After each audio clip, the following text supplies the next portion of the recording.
NDA સરકાર ગઠનને લઈને તૈયારીઓ તેજ થઈ છે। રાજધાની દિલ્હીમાં આજે બેઠકોનો ધમધમાટ ચાલશે। સવારે 9 વાગ્યે એલજેપી સાંસદો સાથે ચિરાગ પાસવાનની બેઠક છે। સવારે 9:30 વાગ્યે જેડીયુ સાંસદોની બેઠક મળશે। સવારે 11 વાગ્યે ભાજપના સંસદીય દળની બેઠકનું પણ આયોજન કરવામાં આવ્યું છે।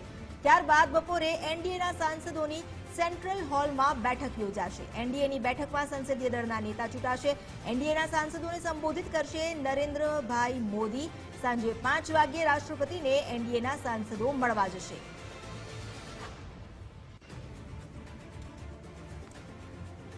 વધુ જાણકારી લઈએ સહયોગી વિજય દેસાઈ પાસેથી। વિજય, આજે જે બેઠકોનો ધમધમાટ છે, સરકાર રચવાને લઈને જ આ બધી કવાયત ચાલી રહી છે, શું વધુ અપડેટ? બિલકુલ, દિલ્હીની અંદર અત્યારે બેઠકોનો ધમધમાટ છે। આખા દિવસ દરમિયાન બેઠકો ચાલશે, રણનીતિઓ બનશે અને આગામી જે ચર્ચાઓ છે તે તમામ થશે, કારણ કે સરકાર ગઠનની તૈયારીઓ તેજ છે। એનડીએ 3.0 મોદી સરકાર 3.0 બનવા માટે તૈયાર છે।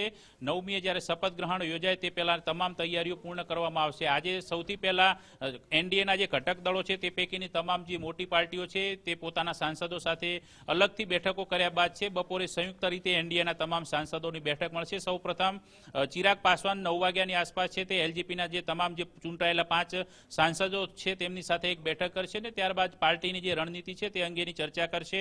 ત્યારબાદ 9:30 કલાકે જનતા દળ યુનાઇટેડની નીતિશ કુમારની આગેવાનીની અંદર દિલ્હીની અંદર તેમના નિવાસસ્થાને બેઠક મળવાની છે। તેની અંદર પણ જેડીયુની જે સહયોગ તરીકે કયા પ્રકારની જે રણનીતિ છે તેના પર ચર્ચા થશે। ત્યારબાદ છે 11 વાગે ભારતીય જનતા પાર્ટીની સંસદીય દળની બેઠક મળશે। ત્યાં ભાજપના જે સંસદીય દળના સભ્યો સાથે વડાપ્રધાન મોદી ત્યાં સંબોધન કરશે।